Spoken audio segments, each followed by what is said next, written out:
안녕하십니까. 데이브 오피셜입니다. 9월 6일 평가원 모의고사가 있었습니다. 정부의 킬러 문항 배제 방침 이후 9월 모평의 출제 경향이 많은 사람들의 관심을 끌었습니다. 과연 킬러 문항이 배제된 상태에서 변별력 확보가 가능할지 걱정스러운 시각이 강한 상태에서 진행된 첫 모의고사입니다. 9월 모평 이후 진행된 재수생 상담 과정에서 나타난 학생들의 반응을 말씀드리면, 우선 국어의 경우 중위권 학생들은 체감 난이도가 높아 어렵다는 의견이 많았습니다. EBS 연계 지문이 있어 지문 접근에 어려움이 있다기보다는 선택지 이해와 분석이 어렵다는 의견이 많았습니다. 수학의 경우 중위권 학생들도 우선 풀지 못한 문항은 없었다는 의견이 많았습니다. 단 푸는 과정에서의 실수, 푸는 과정에서의 발상의 어려움을 말하는 학생들도 있습니다. 중상위권 학생들 사이에서 수학이 아주 어렵다는 의견은 없었습니다. 일부 전문가들도 9월 모평이 어느 정도 변별력을 확보한 점을 인정하는 분위기입니다. 그렇다면 9월 모평 이후 어떻게 공부해야 할까요? 과목별 출제 경향을 파악하는 것도 중요합니다. 그러나 예상되는 표준 점수의 분석을 통해 정시의 과목별 영향력이 어떻게 변화할지 예상해 보도록 하겠습니다. 그리고 나서 파이널 학기의 학습 방향성을 찾아보는 시간을 갖도록 하겠습니다. 구독과 좋아요 그리고 알람은 영상 제작에 힘이 됩니다.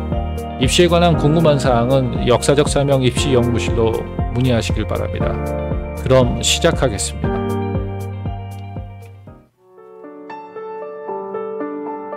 첫 번째 체크 포인트입니다. 9월 모평 가채점 결과를 가지고 원점수 대비 표준 점수와 백분위 점수를 예상해 보겠습니다. 우선 국어입니다. 9월 모평 예상 표점 최고점은 화작의 경우 138점, 언매의 경우 142점입니다. 국어는 작년 수능 만점의 경우 표준 점수 최고점이 134점이었습니다. 작년보다 8점 정도 상승할 것으로 예상됩니다. 다음은 수학입니다. 9월 모평 예상 표점 최고점은 미적분이 143점, 학통 만점일 경우 표점 최고점은 141점으로 예상됩니다. 작년 수능 만점의 경우 표준 점수 최고점은 149점입니다. 작년 수능 최고점보다 7점 정도 하락이 예상됩니다. 국어는 작년 수능 표점 최고점보다 상승이 예상되고, 수학은 작년 표점 최고점보다 하락이 예상이 됩니다. 2023 수능의 경우 국어 만점 표점 최고점과 수학 만점 표점 최고점 차이가 15점 정도 차이가 났습니다. 즉, 국어를 잘하는 학생들이 상대적으로 불리했던 수능이었습니다. 이번 2024 수능 대비 9월 모평처럼 수능 난이도가 유지된다면 국어를 잘하는 학생들이 작년보다는 유리해지는 상황입니다. 반대로 수학을 잘하는 학생들의 경우 작년처럼 수학 과목의 강점을 살리기는 어려울 것으로 예상이 됩니다. 제 예상에는 2024 수능에서 전 영역을 골고루 잘하는 학생들이 유리할 것으로 예상됩니다. 이 점을 고려해서 과목별 학습 포인트를 확인해 보겠습니다. 두 번째 체크 포인트입니다.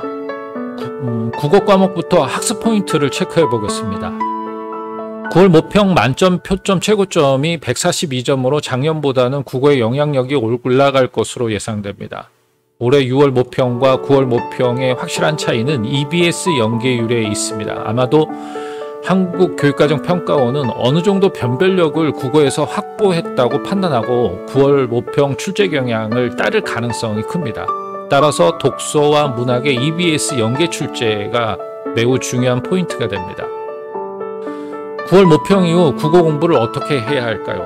우선 모평 분석이 중요합니다. 6월과 9월 모평을 철저히 분석해 학습 전략을 세워야 합니다. 9월에 감지되는 변화나 경향을 분석해 자신의 학습 전략에 반영해야 합니다. 앞에서도 이야기했듯 9월 국어 과목의 특징은 EBS 연계 지문이 강화되었다는 점을 강조하고 싶습니다. 특히 비문학 고난도 지문을 요약 정리해야 합니다. 평소 학생들이 읽기 어렵다고 느끼는 EBS 지문을 분석 요약하는 것이 유리합니다. 이과 학생들은 인문사회 지문을, 문과 학생들은 과학과 기술 지문을 중심으로 EBS 지문을 강독하는 것이 좋습니다. 둘째, 중하위권 수험생들은 선택 과목 성적을 빠르게 끌어올릴 필요가 있습니다. 최근 2년 동안의 선택형 수능 경향을 살펴보면 공통 과목에서 난이도 높은 문제를 통해 변별력을 확보하는 경향이 강하고요. 선택 과목, 즉 화작이나 언매를 통해 비교적 평이하게 출제되는 경향이 강합니다. 수능까지 60일 남은 기간 동안 중하위권 학생들은 상대적으로 학습량이 적고 덜 어려운 선택 과목을 최대한 빨리 끌어올려서 자신의 자신감을 확보하는 것이 유리합니다. 그렇게 되면 실전에서도 공통과목 문제 해결에 더 많은 시간을 사용할 수 있는 여건이 마련될 수 있습니다. 셋째, 상위권 학생들이 체크해야 할 사항을 말씀드리겠습니다. 공통과목 중에서도 독서 추론 문제 연습을 꾸준히 할 필요가 있습니다. 9월 모평에서는 EBS 연계성이 높아져 지문은 익숙하지만 선택지 분석에 시간이 걸리는 문항들이 출제됐습니다. 기출문제집과 연계교재에서 보기를 달고 있는 사례 추론 문제를 집중적으로 학습하는 것도 좋습니다. 봉투형 모의고사를 활용해 추론 문제 해결 능력을 극대화할 필요도 있습니다. 문학에서의 연계 출제도 철저히 대비해야 합니다. 비문학과 마찬가지로 지문을 읽어내는 힘, 문제 유형을 꿰뚫는 힘을 기르면 정복할 수 있습니다. 세 번째 체크 포인트입니다. 수학에 대해 말씀드리겠습니다. 수능에서 성적이 하락하는 학생들은 일반적으로 메타인지가 작동하지 않는 수험생일 가능성이 큽니다. 중간에 풀이가 막히는 문제 유형과 단원, 실수를 자주 하는 유형과 단원, 오답 체크를 통해 자신을 파악하는 것이 매우 중요합니다. 만약 메타인지가 성장하지 못하는 수험생은 절대 상위권이 될 수가 없습니다. 구체적으로 살펴보겠습니다. 9월 모평 문항에서 킬러 문항 배제가 어느 정도 성과가 있다고 평가원은 자찬하고 있습니다. 물론 개인 차이는 있지만 자신이 하고 있는 학습이 무엇이고 이 학습을 언제까지 끝낼 것인지, 어느 단계에 이르고 싶은 것인지에 대한 자신의 학습을 되돌아봐야 합니다. 9월 모평 이후 수능 때까지 달성할 수도 있고 달성하지 못할 수도 있습니다. 긍정적인 마인드로 최선을 다하기 위해서는 세부적인 성취 목표와 성취 동기가 필요합니다.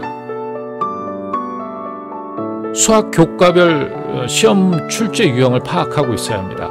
수1과 수2의 출제 유형들이 무엇이고 자신이 부족한 것이 무엇인지를 파악할 수 있어야 합니다. 선택 과목 역시 마찬가지입니다. 이 부분이 제대로 되어 있지 않다면 개념과 유형을 다시 점검할 수 있어야 합니다. 2단계가 지나고 나서 출제 유형에 대한 집중적인 문제 연습을 진행한다면 실력을 탄탄하게 만들 수 있습니다. 학습의 우선순위를 정하고 선택과 집중을 통해 밀도 있는 학습을 할 수 있게 하는 힘은 틀린 문제에 대한 질문, 탐색 과정, 재정립의 과정을 거쳐야 합니다. 제한된 시간에 모의고사나 실전 문제를 풀고 나서도 자신의 취약점을 파악할 줄 모르는 학생은 천재나 영재가 아닌 이상 특정 등급을 넘기가 어렵습니다. 간혹 학습 상담을 하다 보면 수험생임에도 등급과 점수로만 자신의 위치를 말하는 경우를 봅니다. 학부모나 제3자는 점수나 등급으로 말하는 것이 가능합니다.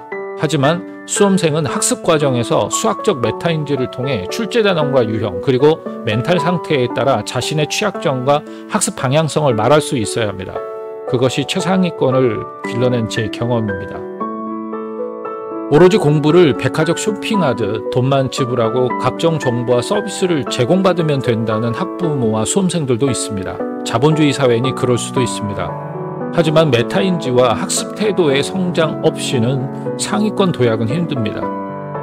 차라리 모르면 겸손하게 어떻게 하는 게 좋은지 묻는 것이 좋습니다. 최근 3년간의 단원별 기출문제 유형들은 모두 풀어보는 것이 좋습니다. 하위권은 기출문제를 통해 각 교과 개념과 출제 유형들은 모두 정리할 수 있도록 계획을 잡아야 합니다. 중위권은 기출문제를 통해 출제 유형을 파악하고 시험 요령을 익힐 수 있도록 공부해야 합니다. 시험지로 출력해서 연습하기보다는 단원별로 어떤 문제들이 출제되고 있는지 파악하는 것이 좋습니다.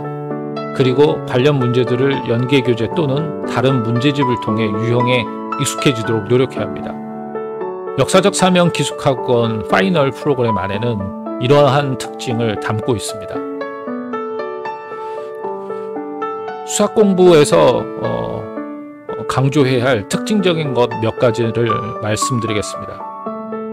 소원 삼각함수와 기납적으로 정의된 수열에 대한 심화 문제, 수투 미분에서는 조건에 대한 그래프 추론, 적분에서는 다양한 조건에 대한 해석 연습을 통해 준킬러 문행에 대비하셔야 합니다. 선택 과목 중에서 미적분은 수투의 연장선에서 초월함수에 대한 집중적인 해석 연습이 필요하다고 많은 수학 선생님들이 조언하십니다. 평소 수능이라고 생각하고 시험처럼 자신의 지식을 잘 적용해 빠르게 문제를 해결하는 실전 연습까지 해보셔야 합니다.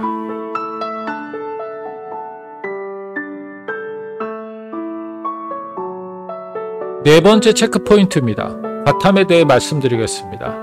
과탐의 경우도 기출문제의 중요성이 강조됩니다. 기출문제는 수능에서 항상 반복되고 있는 패턴을 학습하는 도구로 활용할 수 있습니다. 역사적 사명 파이널 학기에는 수능 기출문제를 연습할 수 있는 기회를 제공합니다. 단원마다 어떤 내용이 문제로 출제되는지, 어떤 자료가 중요한지를 분별할 수 있습니다. 나아가 출제될 문항을 예측할 수도 있습니다. 기출을 통해 필수 개념을 완벽히 학습하고 고득점 빈출 유형을 정리하고 풀이법을 익혀야 합니다. 자신의 풀이와 모범 답안을 비교 분석하고 가장 좋은 풀이법을 반복하면서 공부해야 합니다. 오답 노트에는 문항별로 요구하는 개념을 간단히 적어보고 어떻게 적용됐는지, 어떤 방식으로 문제가 나왔는지를 분석해야 합니다. 내가 어떤 부분이 생각이 안 나서 틀렸는지, 어떤 개념을 몰랐는지, 혹은 단순 마킹 실수였는지도 구체적으로 적어야 합니다. 그래야 다시 공부할 때 내가 진짜 모르는 것, 해야 하는 것에 집중해서 효율적으로 할 수가 있습니다. 정답을 맞히는 것이 중요합니다. 하지만 오답으로 나온 선택지가 왜 그렇게 나왔는지도 꼭 분석하셔야 합니다. 실전을 대비해서 수능 시간표에 맞춰 공부하는 것도 중요합니다. 30분에 20문항을 풀어야 하는 탐구의 경우 더더욱 시간 관리가 중요합니다. 과목별로 실제 시험 시간인 만큼 혹은 OMR 마킹 시간까지 고려해 5분 정도 단축해 시간을 맞춰두고 문제를 푸는 습관을 갖도록 노력해야 합니다. 다섯 번째 체크 포인트입니다. 사회탐구에 대해 말씀드리겠습니다. 사탐은 짧은 시간에 성적 향상을 도모할 수 있는 수월한 과목입니다. 상위권 학생들은 고난도 문제에 초점을 두고 공부해야 합니다. 고난도 문제의 패턴을 스스로 확인하고 실제 시험지처럼 시간을 재서 실전 모의고사를 보는 것도 필요합니다. 중위권 학생들은 기출 분석이 중요합니다. 개념별로 분류한 기출 자료를 통해 핵심 출제 포인트가 되는 개념이 어떤 문제인지, 어떤 문제의 유형으로 출제되는지 파악하고 익숙해지도록 해야 합니다. 단순히 답을 맞히는 것에서 그치는 것이 아니라 제시문과 선지를 꼼꼼하게 분석하고 그 과정에서 파악한 특별히 약한 개념들은 다시 한번 제대로 점검해보고 확실하게 이해할 수 있어야 합니다. 그동안의 모평에서 공통적으로 틀렸던 부분을 체크해 집중적으로 공부하는 것도 상위권으로 도약하기 위한 방법입니다. 하위권 학생들이 중위권으로 도약하려면 개념 완성이 중요합니다. 문제풀이에 몰두하기보다는 반드시 맞춰야 할 기본 문제를 풀어내기 위한 힘을 길러야 합니다. 핵심 개념만 제대로 이해하고 정확히 공부해도 10월 학평에서 중위권으로 도약할 수 있습니다. 여섯 번째 체크 포인트입니다. 영어에 대해 말씀드리겠습니다. 먼저 영어가 5등급 이하인 수험생의 학습 포인트를 정리해 보겠습니다. 영어가 5등급대 학생들은 현재 등급에서 2, 3등급으로 올리는 것을 목표로 삼아야 합니다. 지금 상태에서 확실히 맞출 수 있는 유형부터 정리해 가는 것이 중요합니다. 먼저 듣기, 단어, 문장 해석을 위한 구문 독해 등 수능 개념을 다지십시오. 그 다음에 빈칸, 글의 순서 등 고난도 유형에 집중하기보다는 필자의 주장, 주제, 제목, 요지, 요약문 등의 대입학 유형에 집중하는 것이 효과적입니다. 수능이 가까워지면서 주 2회 셀프 모의고사를 진행하는 것도 좋습니다. 다른 친구들이 무엇을 공부하는지에 신경 쓰지 말고 본인의 최고 성적이 수능 성적이 되도록 만드는 과정에만 집중하는 것이 바람직합니다. 3, 4등급 때 학생들은 실전 연습과 더불어 복잡한 문장도 정확히 읽어내는 연습이 필요합니다. 3, 4등급 때 학생들은 기본적인 문장 구조는 이해하고 기본 어휘는 알고 있지만 복잡한 문장이 나오면 해석이 뒤죽박죽 얽히는 경우가 많습니다. 정확히 단서에 근거해서 정답을 찾기보다는 아는 단어를 통해 부정확하게 유추하며 감에 의존해 시험을 치르기도 합니다. 시험 중 시간 조절에 자주 실패하고 점수가 들쑥날쑥한 경우를 많이 봅니다.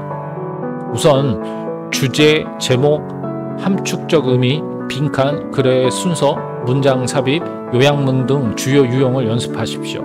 그리고 난 후 취약한 유형의 문제를 집중적으로 연습하시고 수능이 가까워지면서 셀프 모의고사를 실시해보는 것이 좋습니다.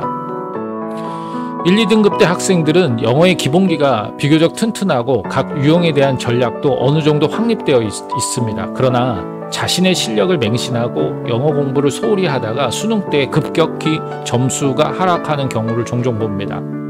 평소 추상적이고 철학적 소재에 해당하는 고난도 지문을 꾸준히 접하며 글의 논리 전개를 파악하는 훈련을 게을리하지 않도록 해야 합니다. 우선 취약한 유형의 문제를 집중적으로 연습하고 그 다음에는 빈칸 3점, 글의 순서 3점 등 고난도 문제 유형을 집중적으로 연습해야 합니다. 수능이 다가오면 주 4회 셀프 모의고사를 실시합니다. 이번 영상은 여기까지입니다. 구독과 좋아요 그리고 알람은 영상 제작에 힘이 됩니다. 입시에 관한 궁금한 사항은 역사적 사명 기숙학원 입시연구실로 문의 바랍니다. 감사합니다.